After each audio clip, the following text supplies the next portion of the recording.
जी के तीन ब्रह्मास्त्र है, तीन हथियार है।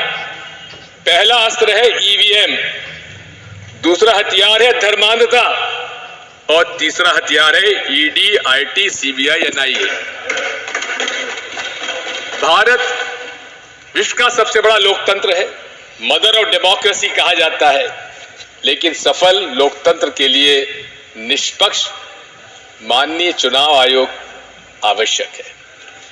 आज मैं आपसे कहना चाहता हूं कि लोगों के मन में एक ईवीएम के बारे में जन विश्वास कम होता जा रहा है। प्रदर्शन हो रहे हैं। 28 पॉलिटिकल पार्टीज ने कुछ प्रश्न चुनाव आयोग के सामने रखे। नरसिम्हा जी हमारे बैठे हुए, इन्होंने खुद ने किताब लिख डाली थी। मैं आपसे कहना चाहता हूं कि क्या चुनाव आयोग का आज व्यवहार निष्पक्षता से है क्या? 28 राजनीतिक दलों ने उनसे मिलने का समय मांगा। 6 महीने में माननीय चुनाव आयोग को 28 पॉलिटिकल पार्टी से मिलने का समय तक नहीं मिला। हम ऐसे चुनाव आयोग पर कैसे भरोसा करेंगे?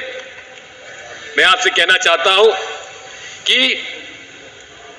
एक तरफ जहां उच्चतम न्यायालय ने अपना सुझाव भेजा कि चुनाव आयोग के सदस्यों के चयन के लिए माननीय मुख्य न्यायाधीश उच्चतम न्यायालय के उनको भी उसका समिति का सदस्य बनाया जाए, लेकिन प्रधानमंत्री जी को रास नहीं आया और उन्होंने यहां से बिल पास करा लिया। जब सारे विपक्ष के संसद सदस्यों को उनको उन्होंने निष्कासित कर दिया था। और क्या किया कि प्रधानमंत्री जी के अलावा प्रधानमंत्री जी द्वारा मनोनीत मंत्री भी उसका सदस्य होगा। इसका मतलब कि 3 सदस्यों में 2 जब प्रधानमंत्री जी द्वारा होंगे तो उससे क्या उम्मीद की जाए। और यही नहीं है, आज ये बात साफ हो गई है कि बीईएल के अंदर 4 डायरेक्टर्स, इंडिपेंडेंट डायरेक्टर्स की नियुक्ति किनकी हुई है? भारतीय जनता पार्टी के लोगों की। सभापति जी महोदय, हमारी मांग क्या है?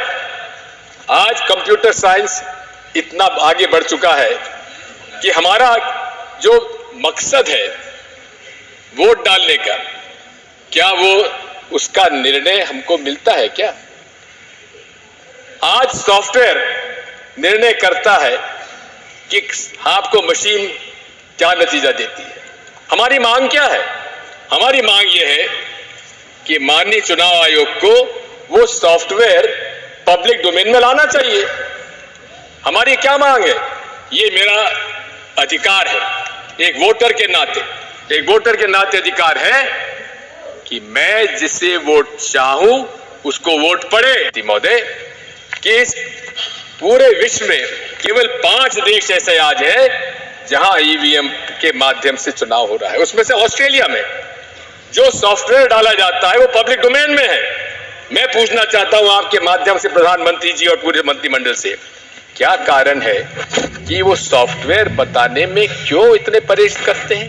क्या डर है उन लोगों को? आज जब मांग उठ रही है जनमानस में चारों तरफ से कि हमें ईवीएम नहीं चाहिए, उस समय पूरे देश में ईवीएम का प्रचार करने के लिए चुनाव आयोग प्रदर्शन कर रहा है। अरे, हमें प्रदर्शन करने की आवश्यकता नहीं है। आप हमारी बात इतनी सी मान लीजिए, या तो आप बैलेट पेपर से चुनाव कराइए, जो 2018 में कांग्रेस पार्टी ने आईसीसी रेजोल्यूशन में अपना मत रखा था, उस पर हम आज भी कायम हैं। और यदि आपको ईवीएम से इतना ही प्रेम है तो आप हमारे हाथ में वीवीपैट स्लिप जब नीचे गिरती है तो उसको हमारे हाथ में दे दीजिए और हम जाकर मतपेटी में डाल देंगे। इसमें क्या ऐतराज होगा? माननीय अध्यक्ष महोदय, सभापति महोदय, मैं आपसे इतना अनुरोध करना चाहता हूं कि दूसरा हथियार इनका धर्मांधता का है। धर्म से इनका कोई नाता नहीं है। हिंदुत्व एक आइडेंटिटी थी, सावरकर जी ने जिसको नाम दिया था, और खुद ने कहा था इससे कोई धर्म का लेना देना नहीं है। लेकिन बिना धर्म का उपयोग करे राजनीति में भारतीय जनता पार्टी जनता के बीच में चुनाव में नहीं जा सकती। और यहां तक कर्नाटक के चुनाव में नरेंद्र मोदी जी खुद उन्होंने वहां पर आम सभा में कहा बजरंगबली का नाम लो और कमल के फूल पर बटन दबाओ। चुनाव आयोग माननीय सभापति महोदय, मेरी आपत्ति इस बात की है कि अगर छोटी मोटी बात भी अगर कोई और अन्य दल का कर देता उसको नोटिस मिल जाता, लेकिन खुले रूप से नरेंद्र मोदी जी ने रिप्रेजेंटेशन ऑफ पीपल्स एक्ट का उल्लंघन किया है इसमें सेक्शन 123(3)(3)(a) का, लेकिन उस पर चुनाव आयोग ने संज्ञान में क्यों नहीं लिया?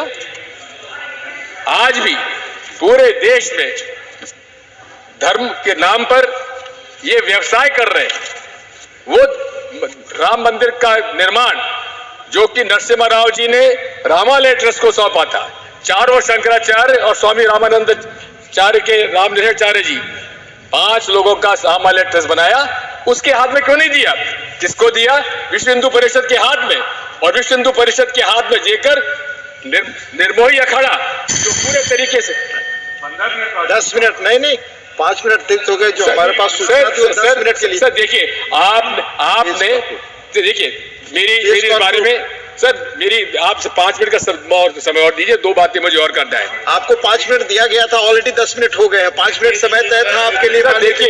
देखिए बात यह है, बात यह है हमारे अब कोई समय ही नहीं, हमारे लीडर ऑफ ऑपोजिशन का समय हमारे इसमें नहीं रखा जाना चाहिए, क्योंकि वो उनका अधिकार है। अभी जो नियम तय है उसी के अनुसार चलेंगे। प्लीज आप कंक्लूड करें। मैं आपसे कहना चाह रहा था कि पीपल्स रिप्रेजेंटेशन एक्ट का वायलेशन हो रहा है, उस पर कोई संज्ञान में नहीं लिया जा रहा है। मैं आपसे इतना कहना चाहता हूं कि आज तीसरा हथियार इनका है ईडी, आईटी, सीबीआई, एनआईए का। इसमें मोदी जी को कहते हैं मेरी गारंटी, मोदी गारंटी का एक आपको उदाहरण देना चाहता हूं। भोपाल के अंदर उन्होंने भाषण में कहा कि मेरी मोदी गारंटी, ये महाराष्ट्र के नेता, उन पर 70,000 करोड़ का घोटाला है, उनको मैं जेल भेजूंगा। लेकिन 3 दिन बाद क्या हुआ सभापति महोदय? जेल भेजने के बजाय उनको मुख्यमंत्री बना दिया गया। देवेंद्र फडणवीस कहते थे दादा चक्की पीसिंग, आज दादा जेल में नहीं, महाराष्ट्र के मंत्रालय में बैठकर मोदी जी गारंटी कर पीसिंग कर रहे हैं। मैं आपसे कहना चाहता हूं कि पूरी तरह से भारतीय जनता पार्टी दल एंटी पुअर है, शुरू से रही है, कोई नई बात नहीं है। पूरे कॉर्पोरेट्स के पक्ष में इनका पूरी रही है पूरा, और इसीलिए कि हमारे जो डायरेक्टिव प्रिंसिपल्स में असमानता दूर करने का निर्णय था, उससे अलग अमीर और गरीब का असमानता बढ़ती चली जा रही है। नरेंद्र मोदी